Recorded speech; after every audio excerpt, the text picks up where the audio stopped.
Hello student, कैसे हैं आप लोग। तो चलिए आज का क्लास स्टार्ट किया जाए। मैंने इससे पहले वाला जो क्लास लिया था उस पे वेक्टर का बेसिक दिया था। मैंने क्या बताया था कि किस तरह से किसी दो वेक्टरों को जोड़ा जाता है, किसी दो वेक्टरों को मल्टीप्लाई किया जाता है, कौन कौन से उसके मल्टीप्लिकेशन के नियम होते हैं। एक स्केलर प्रोडक्ट होता है, एक वेक्टर प्रोडक्ट होता है। तो आज का जो क्लास रहेगा वो रहेगा क्वेश्चंस के ऊपर। जो एक क्लास 11th और 12th में जो क्वेश्चंस रहते हैं एनसीईआरटी के और आर.एस. अग्रवाल के, उसके ऊपर मैं डिस्कशन करूंगा। ठीक है, तो चलिए स्टार्ट करते हैं हम लोग क्वेश्चन से। तो सबसे पहला एक मैं बेसिक क्वेश्चन ले लेता हूँ, क्योंकि इस क्वेश्चन से रिलेटेड ही और सारे प्रॉब्लम रहेंगे, लेकिन मैं पहले बुक का प्रॉब्लम नहीं लेता हूँ, एक पहले बेसिक क्वेश्चन ले लेता हूँ। ठीक है, उसके बाद हम लोग बुक एनसीईआरटी के बुक्स के प्रॉब्लम लेंगे। ठीक है, तो चलिए पहला क्वेश्चन मान लीजिए कि कोई वेक्टर ए है, कोई वेक्टर ए है 3i + 2j + 9k। कोई दूसरा वेक्टर बी है, मान लीजिए 2i - 4j + 8k। अगर आपको क्वेश्चन पूछ दिया कि इनको ऐड कीजिए, पहला क्वेश्चन मान लीजिए एडिशन का है कि a + b क्या होगा। ठीक है, a + b क्या होगा। तो सबसे पहले क्या करना है, ऐड करना है। तो ऐड करने के लिए जो ग्राफिकल नियम आपको बताया था तो दो हैं, एक triangle law of vector addition और दूसरा parallelogram law of vector addition. लेकिन ये अलजेब्रिकली है, तो हम लोग डायरेक्ट आई वाला आई के साथ, जे वाला जे के साथ, के वाला के के साथ ऐड करेंगे। तो यहाँ पर जैसे आई का टर्म क्या है, यहाँ पर 3 है, यहाँ पर आई का टर्म क्या है 2 है, और बीच में एडिशन है। तो 3 + 2 5i प्लस जे का टर्म देखिए, जे यहाँ पर 2 है +2 और यहाँ पर -4 है। ठीक है, लेकिन दोनों का ऐड करना है, तो +2 - 4 क्या हो जाएगा -2j। ठीक है ना। उसी प्रकार से यहाँ पर आइए के में 9 + 9 + 8 दोनों का ऐड करना है, तो 17 ठीक है, इस तरह का प्रॉब्लम इस तरह से सॉल्व होता है। अगर दूसरा क्वेश्चन रहता कि a - b निकालिए, a - b, तो i वाला i के साथ सब्सट्रैक्शन होगा, b j वाला j के साथ और k वाला k के साथ। तो यहाँ पर i का क्या है 3, यहाँ पे 2 है, 3 - 2 1i plus 2 + 2 -4 that is minus plus, तो 2 + 4 कितना हो जाएगा 6j। सबको समझ में आ रहा है। 9 - 8 1k लाइक दैट। उसी प्रकार से अगर तीसरा क्वेश्चन पूछ देता कि हम लोग इसका डॉट प्रोडक्ट निकाले, a.b, अदिश गुणनफल, चाहे स्केलर प्रोडक्ट चाहे डॉट प्रोडक्ट, a.b निकालना है। तो कुछ नहीं करना है, आई वाला आई के साथ, जे वाला जे के साथ, के वाला के साथ मल्टीप्लाई कर देना है, और ये हमेशा स्केलर रिजल्ट देगा, मतलब अदिश वैल्यू देगा। 3 × 2 6 plus 2 × -4 that is -8 plus 9 × 8 that is 72। इसको जोड़िए तो 6 - 8 + 72, इसको सॉल्व करेंगे तो आ जाएगा 70। इसका रिजल्ट क्या आएगा 70। ठीक है ना। अगर यही क्वेश्चन दे देता कि मान लीजिए क्रॉस प्रोडक्ट निकालिए, a × b, तब कैसे बनता। a × b निकालना है, मान लीजिए a × b, तो आप डिटर्मिनेंट सॉल्व करेंगे। ठीक है, इस तरह से ले लीजिएगा, यहाँ पे i j k। ओके, पहले देखिए सीक्वेंस बहुत ही इंपॉर्टेंट हो जाता है। पहले किससे मल्टीप्लाई करना है, a से, उसके बाद b। इसमें सीक्वेंस बहुत इंपॉर्टेंट रहता है क्रॉस मल्टीप्लिकेशन में। तो a है, a का i का साथ क्या है 3, j के साथ 2, k के साथ 9। फिर b का देखेंगे, b का देखिए, b का यहाँ पे 2, यहाँ पे -4 फिर 8, इस तरह से सजाया जाएगा। इसके बाद इसको सॉल्व करेंगे, i जब सॉल्व करते हैं तो इसको छोड़ देते हैं और इसको छोड़ देते हैं, जब यहाँ पर लेते हैं तो ठीक है ना। तो ये 2 × 8 60 -2 × 8 -4 × 9, तिरछा × तिरछी, इस तरह से। ठीक है, दूसरा लेते समय हमेशा ठीक है। 3 इंटू 8 माइनस 2 इंटू 9 प्लस के का भी ले लीजिए। 3 इंटू -4 माइनस 2 इंटू 2, इस तरह से सॉल्व करेंगे, ठीक है। अब इसको सॉल्व कर लिया जाए तो क्या आएगा, यहाँ पे A क्रॉस B निकालना है ना, A cross B equal to 16 plus 36, ये हो जाएगा 52i, ठीक है ना। J के साथ क्या आ जाएगा, 24 में से 18 गया minus 6J plus -12 -4 that is -16K, ठीक है। इस तरह से हम लोग एक बेसिक क्वेश्चन देखे कि और उसके ऊपर हमने ये ऑपरेशन देखा कि एडिशन किस तरह से होता है, सब्सट्रैक्शन किस तरह से होता है, मल्टीप्लिकेशन किस तरह से होता है। मल्टीप्लिकेशन दो होते हैं, स्केलर और वेक्टर, मतलब एक होता है डॉट और एक होता है क्रॉस, ठीक है। ये दोनों में अंतर है जब वेक्टर मल्टीप्लिकेशन करते हैं। तो अब हम लोग कुछ क्वेश्चंस लेते हैं और वो क्वेश्चन बहुत ही इंपॉर्टेंट है। हम लोग पार्ट 2 से स्टार्ट करते हैं एनसीईआरटी का, और वहाँ पे एक्सरसाइज 10.2 से स्टार्ट करते हैं। 10.2 से स्टार्ट करते हैं। क्वेश्चन नंबर 1 है कि आपको मैग्नीट्यूड निकालना है। आपको ऐसा 3 वेक्टर दे दिया है। एक्सरसाइज 10.2 का क्वेश्चन नंबर 1 क्या दिया है, वेक्टर ए दिया है I J प्लस के,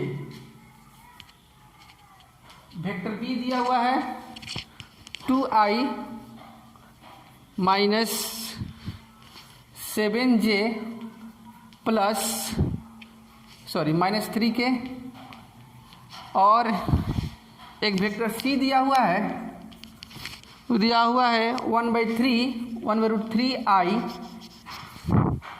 प्लस 1/3j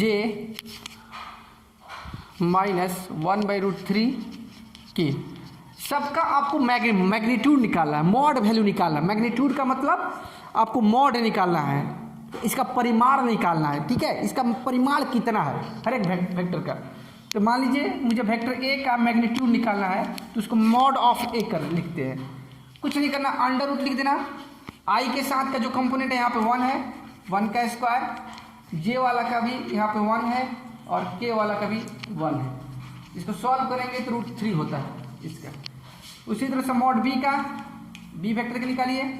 आई के साथ क्या है 2, तो 2 का स्क्वायर, जे के साथ क्या है -7 का स्क्वायर, के साथ 3 है -3 का स्क्वायर। इसको सॉल्व करेंगे क्या हो जाएगा 4 प्लस 49 प्लस 9, ये हो जाएगा √62। उसी प्रकार से अगर हम लोग सी का निकालेंगे, इसको लिख लीजिएगा, राइट डाउन। अगर हम लोग इसका सी का निकालेंगे, सी का मैग्नीट्यूड, तो ये 1/√3 देखिए, 1/√3 सब में है, इसको बाहर ही निकाल लीजिए। √i के साथ 1 का स्क्वायर, जे के साथ 1 का स्क्वायर, के साथ -1 का स्क्वायर, ये 1/√3 और ऊपर में सॉल्व कीजिएगा तो √3, ये कैंसिल होकर क्या हो जाएगा 1। इस तरह से पहला क्वेश्चन का हम लोग सॉल्व कर दिए। दूसरा क्वेश्चन में कुछ भी दम नहीं है, तीसरा क्वेश्चन में भी दम नहीं है। चौथा क्वेश्चन है कि find the value of x and y so that vectors, हम बता रहे हैं क्वेश्चन चौथा क्या कह रहा है, आपको समझ में आ जाएगा। इस तरह का क्वेश्चन बहुत ईजी रहता है, बेसिक क्वेश्चन है, समझ लेना है। क्वेश्चन नंबर 4 कि आपको x और y का वैल्यू फाइंड करना है जब दो vector 2i plus 3j equal to xi plus yj। जब दो वेक्टर आपस में बराबर हो तो इसमें एक्स और वाई का वैल्यू निकालिए। ये वेक्टर और ये वेक्टर आपस में बराबर हैं, तो बताइए कि एक्स का वैल्यू क्या होगा और वाई का वैल्यू क्या होगा। एकदम सिंपल है, तो कुछ नहीं करना, कंपेयर कर देना। ठीक है, दोनों साइड इक्वेशन, ये समीकरण है, इक्वेशन है, इसके दोनों साइड कंपोनेंट वैल्यू कंपेरिजन करेंगे, तुलना करेंगे। आई के साथ यहाँ पे एक्स है और यहाँ पे आई के साथ 2 है, तो सीधा लिखेंगे एक्स इक्वल टू 2। यहाँ वाई के साथ, सॉरी जे के साथ वाई है और यहाँ जे के साथ 3 है, तो वाई इक्वल टू 3। बस सीधा इसका आंसर आएगा। इस तरह का क्वेश्चन पूछेगा तब समझिएगा। जहाँ पे इक्वल देगा ना, दो वेक्टर के इक्वल कर देने का, आई का कंपोनेंट वैल्यू इक्वल टू आई का कंपोनेंट वैल्यू एलएचएस और आरएचएस इस तरह से निकाल लीजिएगा। जे का जे के साथ, के का के के साथ, इस तरह से। ठीक है, अब हम लोग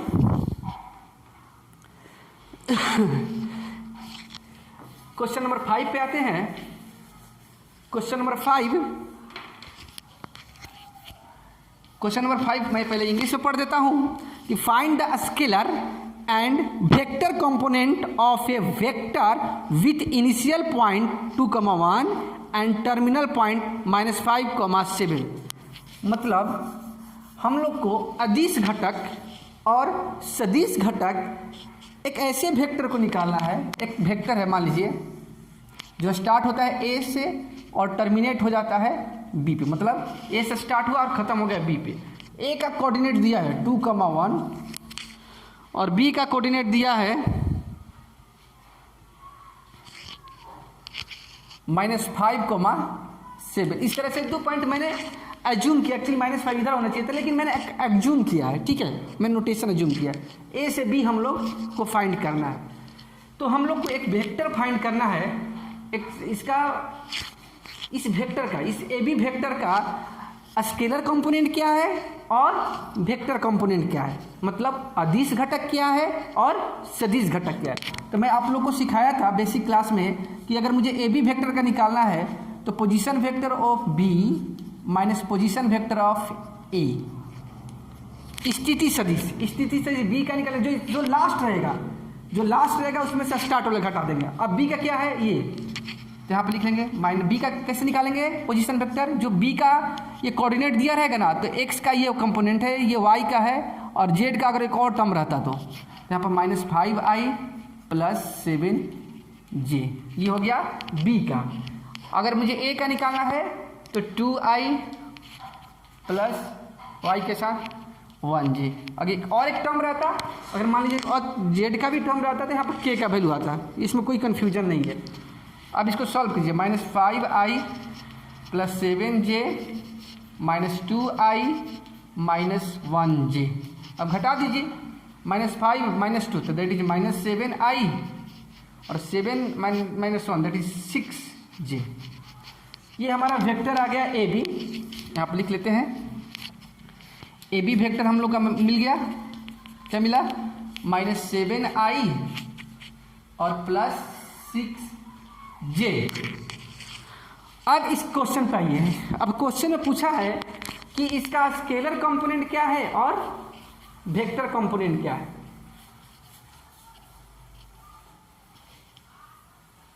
ठीक है, तो देखिए स्केलर, ये हो गया तुम्हारा पूरा वेक्टर। ये पूरा वेक्टर, ये पूरा ए भी एक सदिश घटक है, और इसमें स्केलर कौन कौन हो गया, दैट इज -7 और 6 इसका हो गया स्केलर कंपोनेंट, और वेक्टर कंपोनेंट कौन कौन गया -7i + 6j। तो ये हो गया अदिश घटक, ये हो गया सदिश घटक। ठीक है, आगे बढ़े, समझ में आ गया। अब सीधे क्वेश्चन नंबर 6।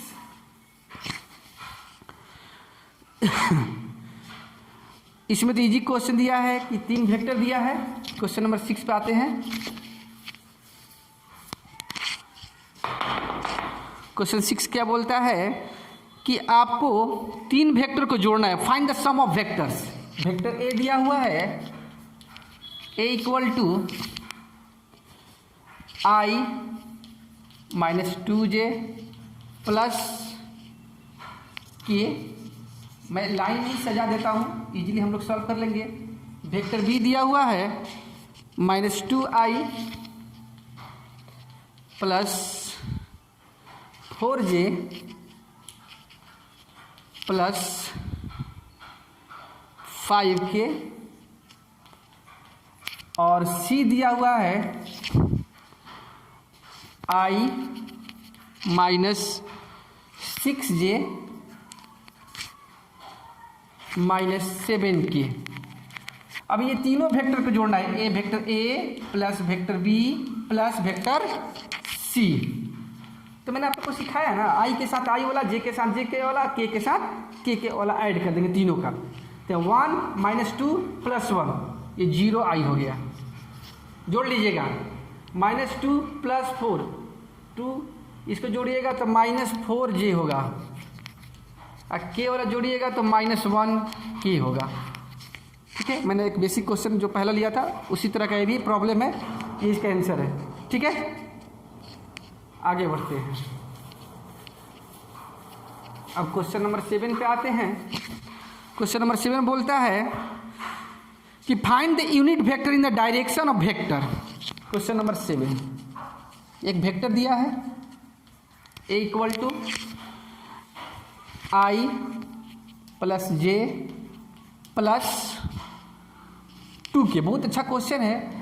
बिहार बोर्ड के जितने भी विद्यार्थी हैं, चाहे CBSE वाले लड़के हैं, ऑब्जेक्टिव में इस तरह का क्वेश्चन पूछता है यूनिट वेक्टर निकालने के लिए, मतलब सदिश, मात्रक सदिश निकालने के लिए इस तरह का क्वेश्चन पूछता है। क्वेश्चन दिया है क्वेश्चन 7 कि एक वेक्टर दिया है, इसका यूनिट वेक्टर फाइंड कीजिए। क्या फाइंड कीजिए? यूनिट वेक्टर, मतलब मात्रक सदिश फाइंड कीजिए। तो कुछ नहीं करना, पहले इसका मैग्नीट्यूड निकाल लेना, परिमाण निकाल लेना। आई वाला आई का जो कंपोनेंट 1, का स्क्वायर जे वाला का भी 1 है, के का 2 है। इसको सॉल्व करेंगे तो आ जाएगा 1 प्लस 1 प्लस 4। इसको सॉल्व करेंगे तो √6 हो गया। अब मुझे इसका यूनिट वेक्टर निकालना है, तो मैंने ऐसा एक कैप दे देना। ये है तो यहाँ पे ए भी लिख सकते हो, बी है तो बी, कुछ भी है, ऐसा कैप दे देना, एक के ऊपर कैप। इसका क्या होता है? Vector A upon its magnitude, इस तरह से। तो यहाँ पर क्या दिया हुआ है? आई प्लस जे प्लस 2k अपॉन √6, मतलब हर एक कंपोनेंट वैल्यू इसका डिवाइड हो जाएगा √6 से। 1/√6 आई प्लस 1/√6 जे प्लस 2/√6 के। ठीक है, ये बहुत अच्छा क्वेश्चन है, इसको ध्यान से देख लीजिएगा कैसे मैंने इसको सॉल्व किया है। इसको मैंने समझाया भी है बेसिक क्लास में, देख लीजिएगा। ठीक है, आगे बढ़ते हैं। Question number 8,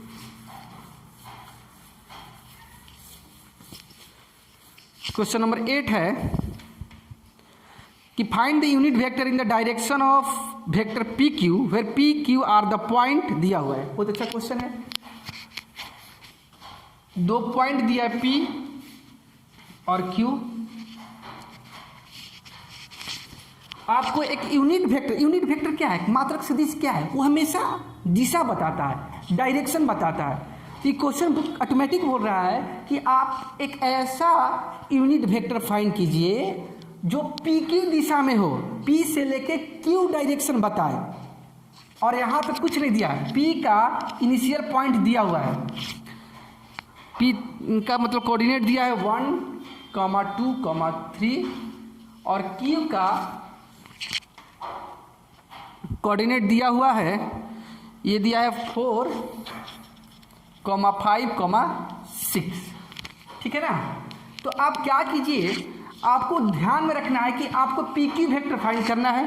P Q vector find करने के बाद उसका यूनिट वेक्टर फाइंड करना है, उसका मात्रक सदिश फाइंड करना है। यही अपना स्टेप होना चाहिए। तो हम लोग पी क्यू का वेक्टर फाइंड करने के लिए हमको 2 चीज़ का रिक्वायरमेंट पड़ेगा, इसका पोजीशन वेक्टर और इसका पोजीशन वेक्टर, मतलब स्थिति सदिश P का और स्थिति सदिश Q का।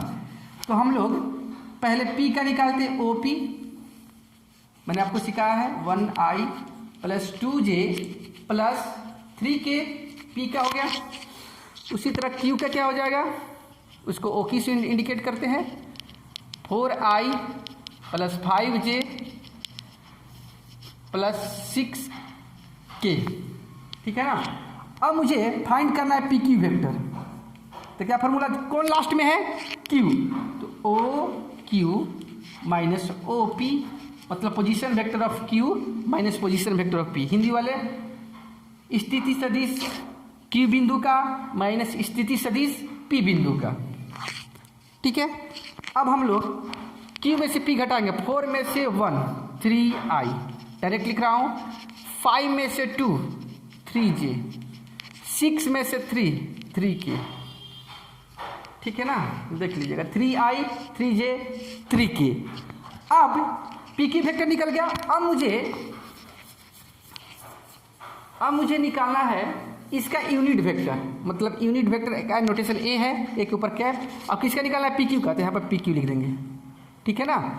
मतलब P Q vector upon its magnitude, ठीक है ना। पी क्यू वेक्टर आपको निकल गया है 3i 3j प्लस 3k।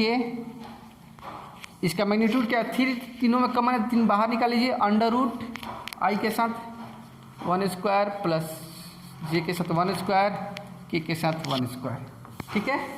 इसको सॉल्व कर लिया जाए, इसको सॉल्व कर लेते हैं। तो ये 3 कटा दीजिए, हर एक में से क्या बचेगा, आई जे के, और नीचे में बचेगा √3। इसका आंसर आ जाएगा 1/√3 आई प्लस 1/√3 जे प्लस 1/√3 के। इस तरह हम लोग इस प्रॉब्लम को सॉल्व कर देंगे, ठीक है। चलिए हम बढ़ते हैं क्वेश्चन नंबर 9 पे। क्वेश्चन नंबर 9 पे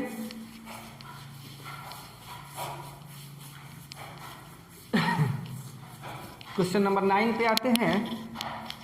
क्वेश्चन नंबर 9 है कि दो वेक्टर दिया है ए और बी, और दोनों वेक्टर को जोड़ के उसके बाद जोड़ा हुआ वेक्टर का हम लोग को यूनिट वेक्टर निकालना है। अंग्रेजी में क्या लिखा है, for given vector A and B find the unit vector in the direction of vector A plus B. ये क्वेश्चन बोल रहा है 9।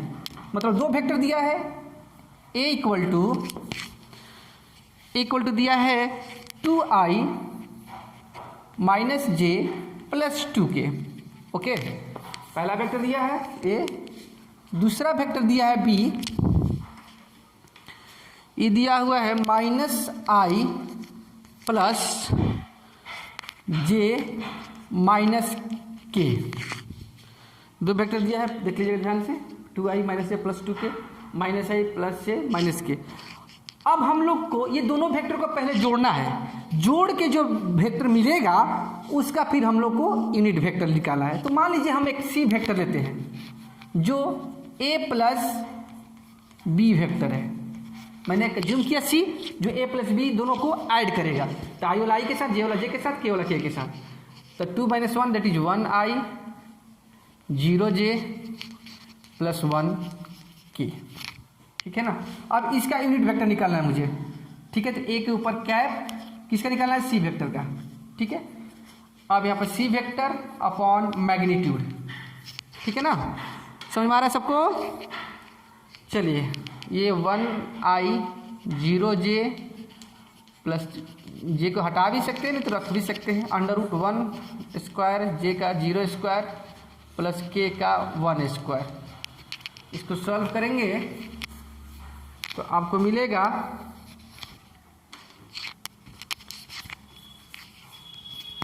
1i plus 0j plus 1k upon √2। हर एक टर्म को √2 से डिवाइड कर देंगे, ठीक है। इस तरह से क्वेश्चन 9 सॉल्व होगा। आगे बढ़ते हैं।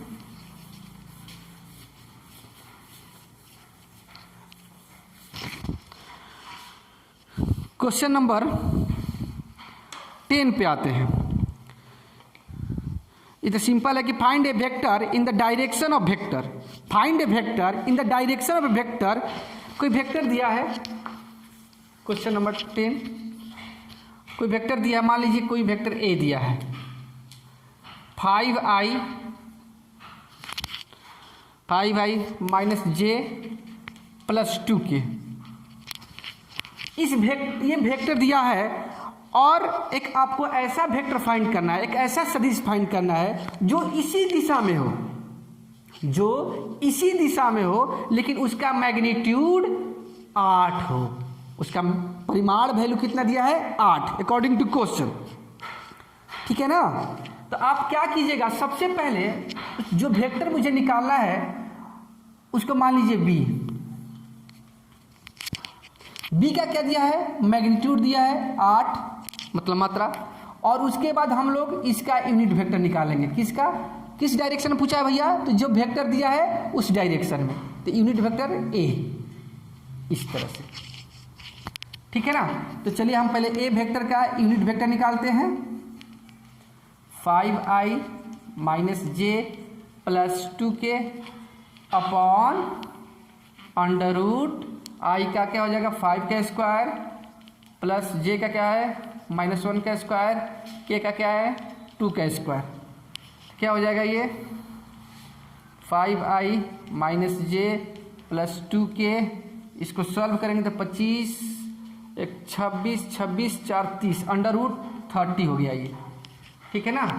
तो जो रिजल्टेंट वेक्टर है, जो रिजल्टेंट वेक्टर क्या है b इक्वल टू, जो ये भी फाइंड करना, b इक्वल टू क्या होगा 8 और यूनिट वेक्टर जो निकाले हो क्या है 1/√30, फिर ये जो वेक्टर लिख लीजिए 5i minus j plus 2k, यही इसका आंसर होगा। इसको सॉल्व करेंगे तो इस तरह से आएगा 8 × 1/√30 5i minus j plus 2k, ठीक है। बहुत इजी क्वेश्चन था कि जिस डायरेक्शन में, जिस दिशा में पूछा हुआ है उस वेक्टर का पहले यूनिट वेक्टर निकालेंगे मात्रक सदिश, और उसको डायरेक्ट जो मैग्नीट्यूड दिया रहेगा, परिमाण दिया रहेगा, उससे मल्टीप्लाई कर देंगे तो हमको जो रिक्वायर्ड वेक्टर है वह मिल जाएगा, ठीक है। अब चलिए क्वेश्चन नंबर 11 पे आते हैं। क्वेश्चन नंबर 11 देखिए, क्वेश्चन कोलिनियर्स, क्वेश्चन नंबर 11 जो डिस्कस करता है कि दो वेक्टर दे देगा, बहुत अच्छा क्वेश्चन है, बोल देगा कि कोलिनियर है क्या। कोलिनियर का मतलब संरेख है क्या, संरेख का मतलब एक ही लाइन में है, एक ही रेखा में है क्या, दोनों वेक्टर एक ही रेखा में है क्या, कोलिनियर है क्या, इसको चेक करना है। जैसे मान लीजिए दो वेक्टर दिया है, पहला वेक्टर दिया है a equal to 2i minus 3j plus 4k, और दूसरा वेक्टर b दिया हुआ है -4i plus 6j minus 8k। अब इसको कोलिनियर प्रूफ करना है कि कोलिनियर है क्या, संरेख है क्या, एक ही लाइन में है क्या। तो हमको एक कंडीशन है b equal to lambda times a अगर होता है कि b वेक्टर किसी, ये जो पहला वेक्टर का अगर मल्टीपल है तो ये दोनों संरेख है। तो यहाँ पे देखिए कि b में, b का क्या वैल्यू है -4i plus 6j minus 8k, अगर मैं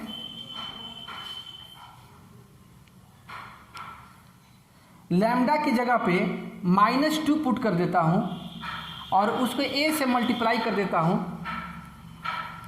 तो LHS और RHS आपस में बराबर हो जाएंगे, इसलिए lambda equal to -2।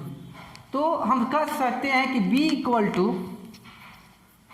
-2 times into a, इसीलिए ये इस इक्वेशन में निर्देशित हो गया, इसीलिए b और a वेक्टर दोनों एक ही रेखा में है, कोलिनियर है। समझ में आ गया, यही कंसेप्ट है, ठीक है। अब हम लोग नेक्स्ट क्वेश्चन पे चलते हैं, question number 12।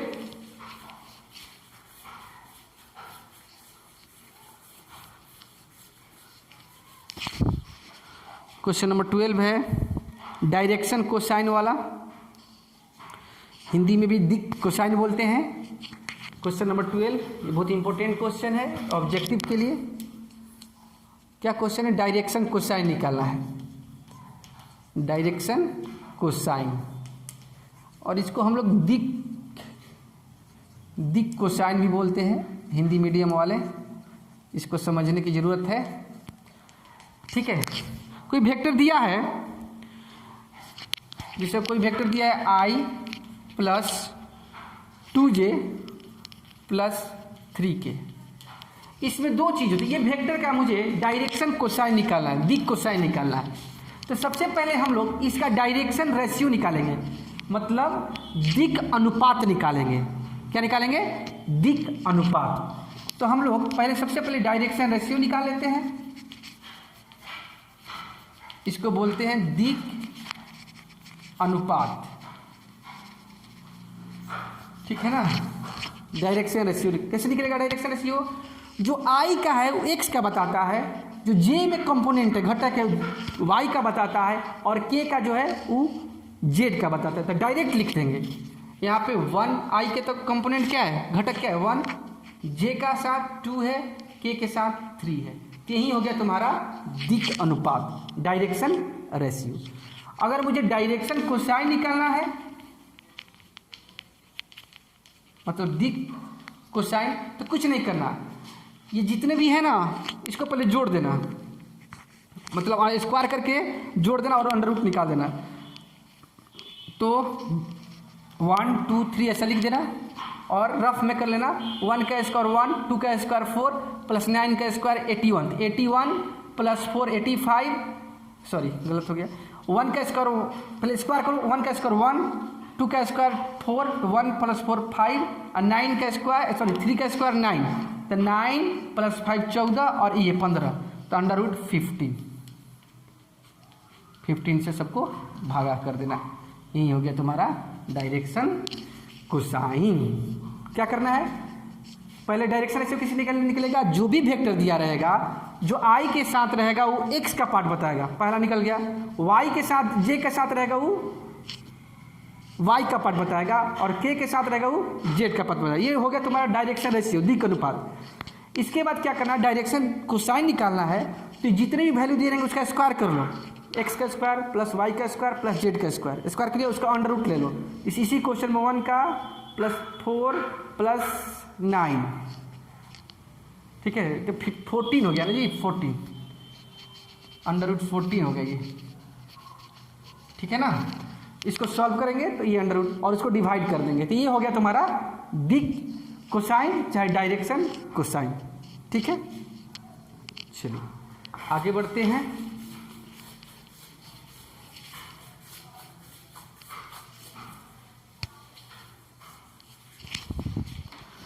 Question number 13, question number 13 है कि आपको डायरेक्शन कोसाइन निकालना है जब वेक्टर आपको दिया हुआ है कि दो पॉइंट के बीच में, जैसे मान लीजिए ए और बी, दो पॉइंट दिया है, ये आपको वेक्टर निकालना है, ए से बी वेक्टर निकालना है।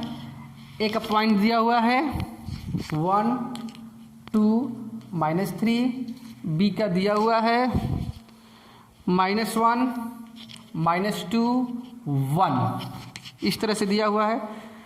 आपको एक वेक्टर निकालना है ए से लेके बी तक। उस वेक्टर निकालने के बाद जो वेक्टर मिलेगा उसका आपको डायरेक्शन कोसाइन निकालना है, इसका मतलब आपको दिक अनुपात निकालना है उस वेक्टर ए बी का। तो सबसे उस वेक्टर ए बी निकालने से पहले आपको इस पॉइंट का पोजीशन वेक्टर निकालना पड़ेगा और इस पॉइंट का पोजीशन वेक्टर निकालना पड़ेगा। तो चलिए हम लोग पोजीशन वेक्टर एक का निकाल लेते हैं, 1i प्लस 2j -3k, और पोजीशन वेक्टर बी का निकाल लेते हैं -1i -2j प्लस 1k, ठीक है ना। इसके बाद आपको ए बी वेक्टर निकालना है, मैंने फार्मूला बताया हुआ है, ओ बी माइनस ओ ए, ओ बी में से ओ ए घटाइए, -1 में से -1 -2i, -2 में से -2 -4j 1 प्लस 4k, ये हो गया आपका ए बी वेक्टर। अब इसका डायरेक्शन कोसाइन निकालना है, तो आपको सबसे पहले डायरेक्शन रेशियो निकाल लीजिए, इसको डीआर भी बोलते हैं, डायरेक्शन रेशियो दिक अनुपात। क्या हो जाएगा इसका बताइए, -2, -4, 4। इसके बाद इसका डायरेक्शन, इसको डीसी डायरेक्शन कोसाइन निकाल लीजिए, ठीक है, इसको डीसी बोलते हैं, डायरेक्शन रेशियो को डीआर बोलते हैं। तो क्या इस स्क्वायर कीजिए, -2 का स्क्वायर 4, -4 का स्क्वायर 16 और ये 16, 16 + 16 32 और 32 + 4 36, ठीक है, √36, तो -2 upon √36 minus comma -4 upon √36, 4 upon √36, √36 कितना होता है? 6 होता है ना, तो 6 का सॉल्व कीजिएगा तो कितना हो जाएगा? -2 अपॉन 6 -4 अपॉन 6 4 अपॉन 6। इसको सॉल्व कीजिएगा तो आंसर आएगा, इसका डायरेक्शन रेशियो का -1/3 -2/3 2/3, ठीक है। इस तरह से एक क्वेश्चन बनेगा, ठीक है। तो क्वेश्चन 13 भी खत्म हो गया।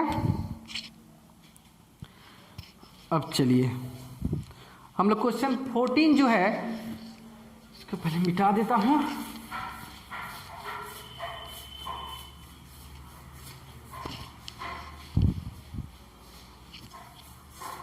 क्वेश्चन नंबर 14, आपको प्रूफ करना है कि एक वेक्टर दिया है IJ के, एक वेक्टर IJ के है और ये बोला है ये जो वेक्टर है तीनों जो एक्सिस होते हैं x y z से इक्वली, जो पॉइंट इंडिकेट कर रहा है, ये पॉइंट इंडिकेट क्या रखे? x डायरेक्शन में 1, y डायरेक्शन में 1, z डायरेक्शन में 1।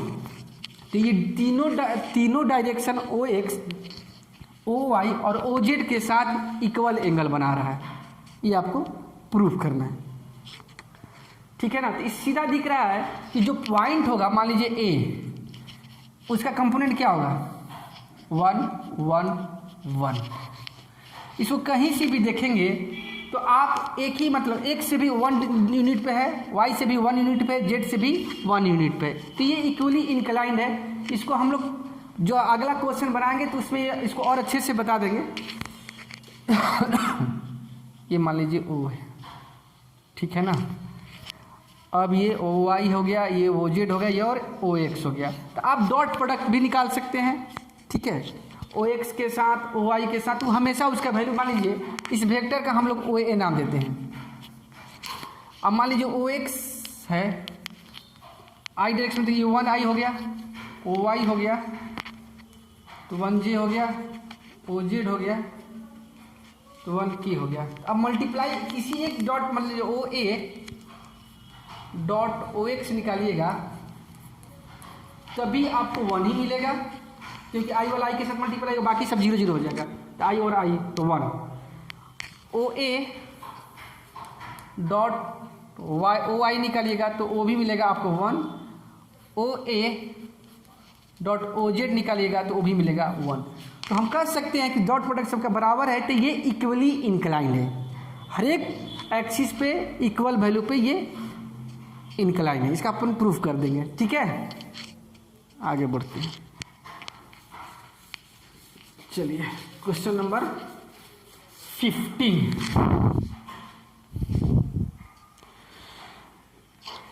क्वेश्चन नंबर 15 पे आते हैं।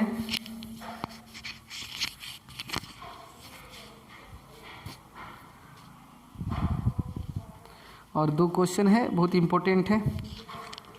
क्वेश्चन नंबर 15 बोल रहा है कि एक सेक्शन फॉर्मूला होता है, खंड सूत्र।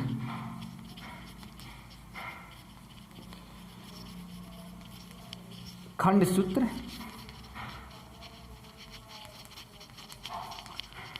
ये जो क्वेश्चन नंबर 15 है वह सेक्शन फार्मूला पे आधारित है। 2 फार्मूले होते हैं कि कोई वेक्टर, मान लीजिए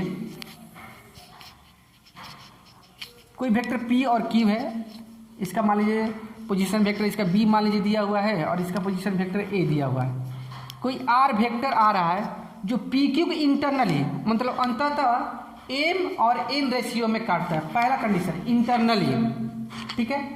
तो जो पोजीशन वेक्टर ऑफ R होगा वो होगा M times B plus N times A upon M plus A। बहुत इंपॉर्टेंट है। मैंने क्या बोला?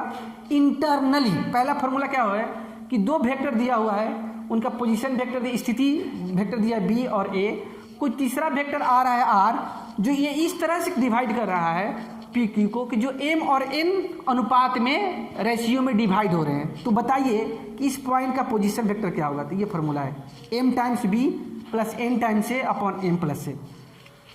अगर यही क्वेश्चन में दूसरा जो कंडीशन है कि आर अगर मान लीजिए यहाँ पे रहता एक्सटर्नली इस तरह से डिवाइड करता कि यहाँ से ये हो गया एम और ये होता है एन, ये एक्सटर्नली मतलब आर बाहरी स्थिति में है, एक्सटर्नली है, तब पोजीशन वेक्टर ऑफ आर क्या होगा, वो होगा m times b minus n times a upon m minus a. ठीक है, इसको ध्यान में रखिएगा। ये इसी को बोलते हैं सेक्शन फॉर्मूला। इसी के ऊपर क्वेश्चन नंबर 15 आधारित है, 15 और 16। क्वेश्चन 15 है कि फाइंड, आपको पोजीशन वेक्टर निकालना है आर का, जो दो एक लाइन है पी और क्यू, पी और क्यू, ठीक है ना। पी का पोजीशन वेक्टर दिया हुआ है आपको, position vector of P I 1i plus 2j minus के, और क्यू का दिया हुआ है -1i प्लस j प्लस के, ठीक है ना। पी का दिया हुआ है और क्यू का दिया हुआ है पोजीशन वेक्टर। अब दो कंडीशन है। पहला कंडीशन, इस दोनों में 2:1 मतलब एम और एन का रेशियो 2:1 ही हो रहा है। लेकिन पहला कंडीशन ये है, मतलब एक ऐसा आर पॉइंट लेंगे, एक ऐसा आर बिंदु लेंगे जो पी क्यू को दो भाग में, मतलब पहला कंडीशन है, पहला क्वेश्चन है इंटरनली डिवाइड कर रहा है, विभाजित कर रहा है।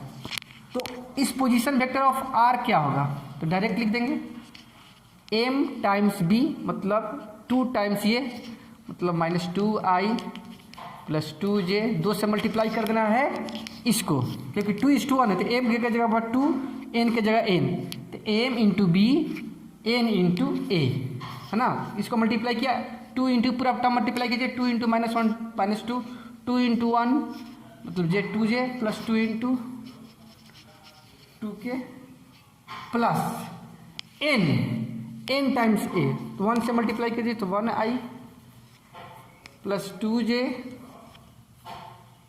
Minus 1k divided by 2 plus 1।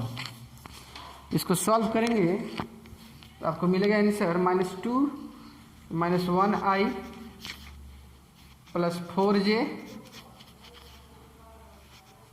Plus 1k upon 3।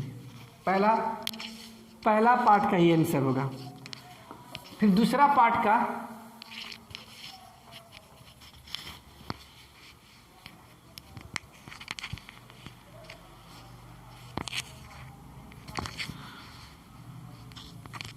ठीक है ना, दूसरा पार्ट एक्सटर्नली है। एक्सटर्नली में कुछ नहीं करना है, माइनस कर देना है। जो आपने मल्टीप्लाई किया है ना, ये एम बी टाइम्स ये, इसको मल्टीप्लाई कीजिए -2j प्लस 2k माइनस कर दीजिए n times a 1i 2j plus k अपन घटा दीजिए 2 - 1, ठीक है ना। इस तरह से दोनों क्वेश्चन बन जाएगा। क्या हो जाएगा ये -3i 0j plus 3k upon 1, ठीक है।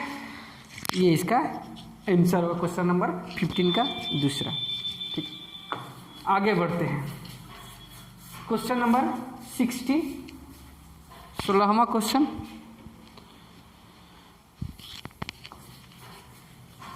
क्वेश्चन नंबर 16 आपको मिड पॉइंट निकालना है, मध्य बिंदु निकालना है।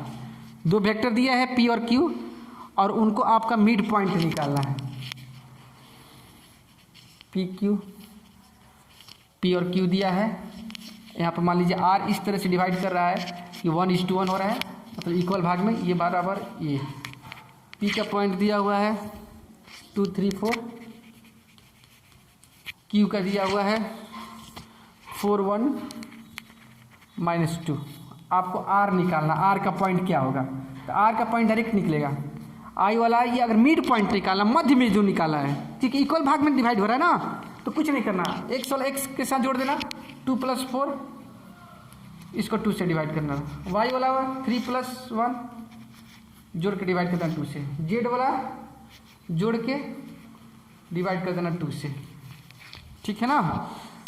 तो क्या हो जाएगा ये r = 6, ये मतलब 3 हो गया, ये 2 हो गया ये 1 हो गया, ठीक है ना। तो मिड पॉइंट कुछ नहीं करना है, आई वाला को जोड़ देना है, जे वाले को भी जोड़ देना है, के वाले को भी जोड़ देना है, और हर एक को 2 से डिवाइड कर देना है, तो आर का पोजीशन वेक्टर निकल जाएगा, ठीक है। चलिए अब हम लोग लास्ट क्वेश्चन बनाते हैं, क्वेश्चन नंबर 17, और बहुत ही अच्छा क्वेश्चन है, और आपको इसमें एकदम कंसेप्चुअली सॉल्व करना होता है। ये ट्रायंगल में 2 तरह के क्वेश्चन आते हैं, ठीक है। इसी क्वेश्चन से मैं बता दूंगा दोनों प्रॉब्लम। कि देखिए एक ट्रायंगल दिया हुआ है, एक त्रिभुज दिया हुआ है,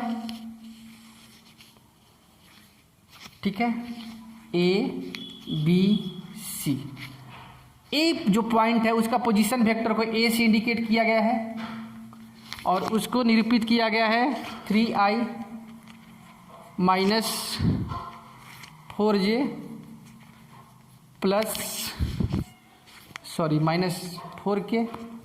कभी कभी पॉइंट अगर ये कोऑर्डिनेट भी दिया रहेगा, जैसे मतलब 3, -4, -4, तो आपको इस तरह से सजा लेना है 3i - 4j -4k। ये क्वेश्चन भी सजाया हुआ है, तो मैं सजा नहीं रहा हूँ। कभी पॉइंट दिया रहेगा तो आपको सजाना पड़ेगा। बी का पोजीशन वेक्टर दिया है 2i - j + k, और सी का पोजीशन वेक्टर दिया हुआ है i 3j -5k, ठीक है ना। तीनों वेक्टर दिया है। अगर कहीं कहीं पॉइंट में दिए कोऑर्डिनेट दिया रहेगा, तो आपको कोऑर्डिनेट को पहले वेक्टर में तोड़ना होगा पोजीशन में। मान लीजिए यहाँ पर दिया रहता 3, -4, -4, यहाँ पर दिया रहता 2, -1, 1, चाहे यहाँ पर दिया रहता 1, -3, -5, तो आपको इस फॉर्म में पहले लिखना पड़ेगा, ठीक है ना। सिंपल, आपको तो मैं स्थिति सदिश निकालना सिखा दिया हूँ, तो पोजीशन वेक्टर तो आप निकाल लेंगे।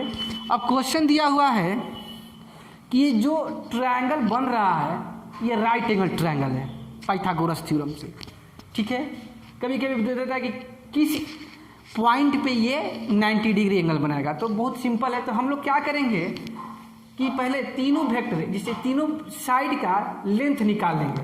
जैसे मान लीजिए AB वेक्टर है ना, AB वेक्टर निकालेंगे तो कैसे निकालेंगे, B - A, OB - OA, B में से घटाना है तो 2 - 3 -1 8 -j मतलब ये +3j घटा देना है भैया B में से 1 + 5k। उसी प्रकार से AB हो गया, फिर BC निकालेंगे, लाइन से चलेंगे AB BC CA, BC निकालेंगे OC - OB, C में से B घटाना है ना, 1 में से ये -1 I 3 -2j -ये -6k। अब फिर CA भी निकाल लेना, CA = क्या हो जाएगा, OA - OC।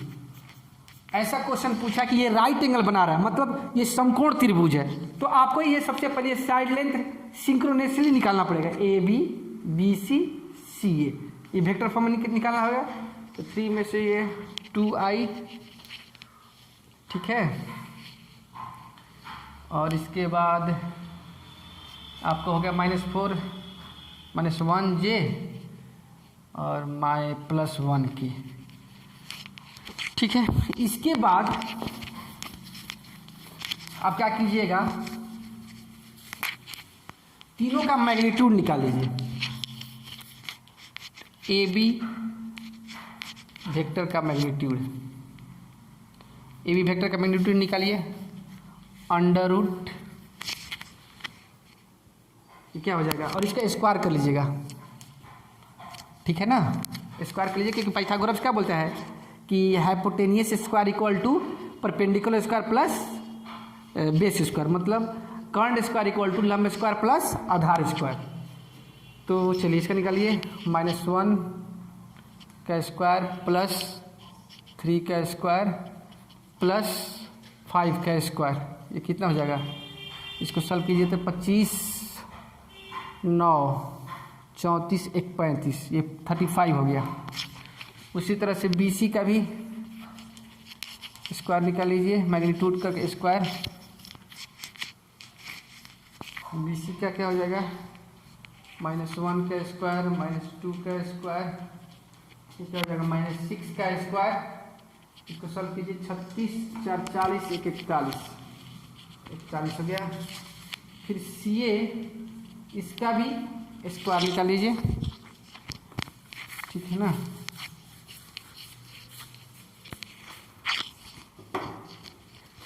CA का स्क्वायर निकाल लीजिए, CA कितना आया था,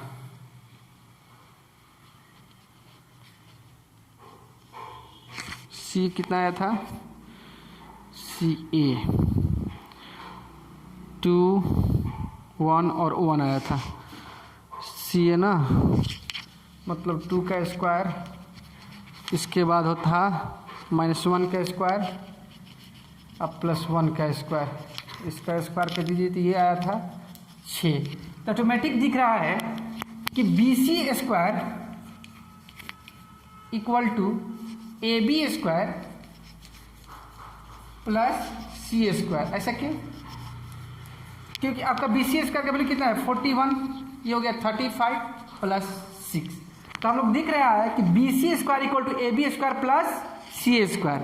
इसका मतलब ये पाइथागोरस थ्योरम को सेटिस्फाई करता है। इसलिए जो ट्रायंगल हमने बनाया था, इसको लिख दीजिए, जो ट्रायंगल हमने बनाया था इस तरह